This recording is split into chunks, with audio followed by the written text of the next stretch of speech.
One of my students recently told me that they got through a Big Four company thanks to my work and my videos. But is that good or bad? Is working at a Big Four worth it? As someone who has personally worked at the Big Four for 6 whole years of my career, I'm definitely here to share the pros and cons with you. So keep watching this video to learn more.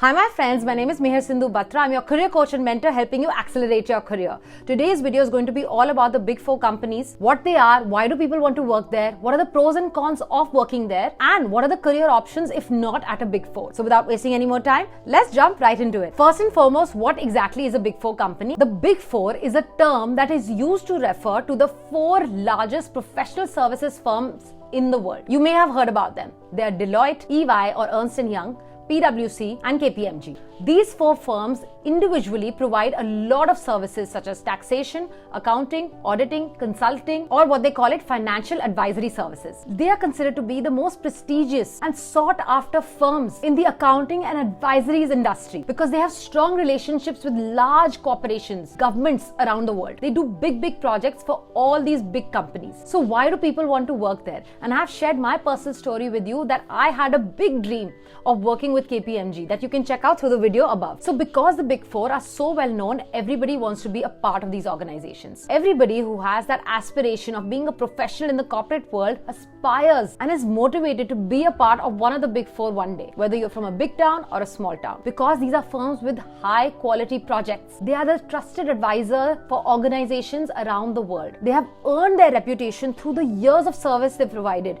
in different fields. They have become a brand, a benchmark in the industry. They are considered the go-to source of expertise. By helping their clients succeed, they have definitely paved a way for the accounting and advisory services industry. They have become leaders of their industry. And that's what my aspiration was. And my fellow colleagues had the same aspiration, the same motivation when they had newly joined the firms. As a CA student especially, it's a dream come true to be able to work at one of the Big Four. But it all comes with a pinch of salt, and that's what I'm going to talk to you about now. Pros and cons of being a part of these Big Four corporations. Firstly, let's talk about the pros because there are so many. The biggest pro is that all these firms have a very excellent reputation. Like I said, they're like a brand. So if you have a brand on your CV, it suddenly makes a difference. They do help you get a stamp of approval and get noticed by other potential recruiters. For example, when I moved from New Delhi to London, because I had already worked at KPMG for 5 years, that was a strong benchmark for my future organization. They probably thought that she knows the basics of consulting because she's already done the grunt work at the Big Four. So it was sort of like having an extra qualification. And because it's a multinational corporation, it's recognized around the world. This reputation is the same around the world. The second pro is definitely that you're able to work on some of the best projects. Now, when you know an organization has excellent reputation, the best clients would want to work with them. So I learned how to work with these stakeholders of these large multinational corporations from different industries, dealing with these stakeholders, communicating with them, making sure our reports and our deliverables were of high quality. You're working in the best of the best, so you're working with the best of the best too.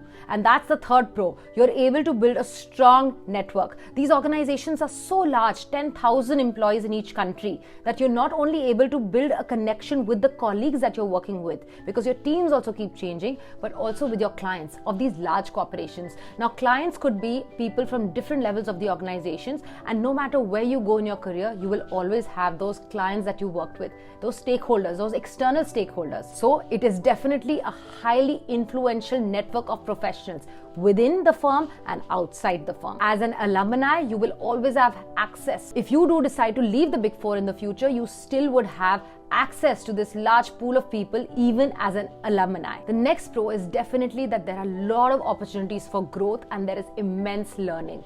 Like I said, everything is of top quality. There are so many trainings that they provide to you to learn these skills very quickly. You're put into these difficult situations. You're supposed to hustle because that is what the Big Four is about. It is the hustle culture. So you're working hard. You're developing a strong work ethic. You're learning how to produce these top quality deliverables. And when you have these skills, it helps you to advance very quickly within the firm and even after you leave, because those skills are transferable skills that you will carry on with you no matter what you do later in your career. Let's talk about the salary. salaries? Are they in the pros or in the cons? Now that depends department to department. In the initial years of your career in the Big Four, the pay isn't as much. So it's very, very competitive. But as you grow within the organization, you prove your commitment, then your salary does become a hefty amount. So at later stages, you may get a high package and a lot of other benefits that other employers may not be able to offer you. If you're finding this video useful, please hit the subscribe button and hit the notification bell because it really helps me grow. Also, don't forget to follow me on my Instagram page, MSB Vision. Now let's talk about some of the cons that I have discussed in my previous videos where I talked about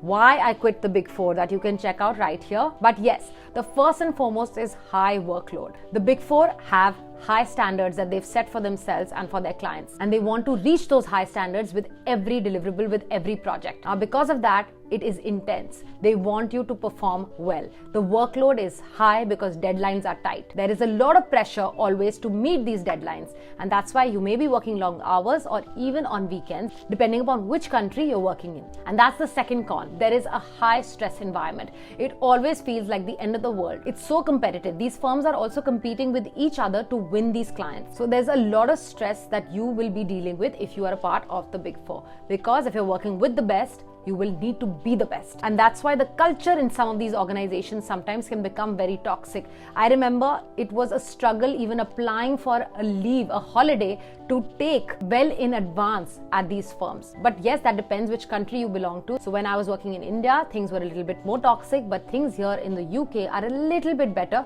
than in India. And in other countries of Europe, it's even more relaxed. That brings me to the next con, which is less creativity. Now, this is the one that I suffered from the most because I was a very creative person and I wasn't getting that creative outlet. In these firms, there are set procedures and set systems, and you can't do anything that is too different or extraordinary from the set procedures and systems. So there is very limited room for creativity. The focus is just on those already set best procedures. So even if you're trying to be innovative with something, it can take a long time and it can be very bureaucratic. If you are somebody who's a little bit more creative, you like to thrive in challenging environments, but you also want to express your creativity, then maybe these firms will not be the right fit for you. Now let's talk about the last thing, which is, does your career have any hope if not at a Big Four? Are there other career options for you? Yes, of course you can. If you're not planning to be a part of the Big Four, there are still many other smaller accounting firms that you can be a part of that specialize in accounting, auditing and tax. A lot of local Indian firms as well. This can be the perfect option for those young professionals who want some more freedom of their time and more space to be creative. The Big Four does give you a good brand value in the early years of your career, but it doesn't mean you need to stick around there forever. So if you feel like you've learned enough and you can't handle the toxicity or the workload anymore, you can always make a switch. But yes, if it's your dream to work at the Big Four, just like how it was my dream, then you must go and give it a try. There's no harm in trying. Some of my friends who work at the Big Four are extremely happy there. Some of them who were not happy left and went on to do other great things. But the brand of the Big Four always stays with them on their CV. One final tip I would give you is that please, if you're feeling low, demotivated, uninspired, surrounded with toxicity at one of the Big Fours, please don't continue working there just for the sake of it. That's my one last advice. I'll be back soon with another video, but until then, keep hustling hard towards your goals. I hope to see you soon. Bye.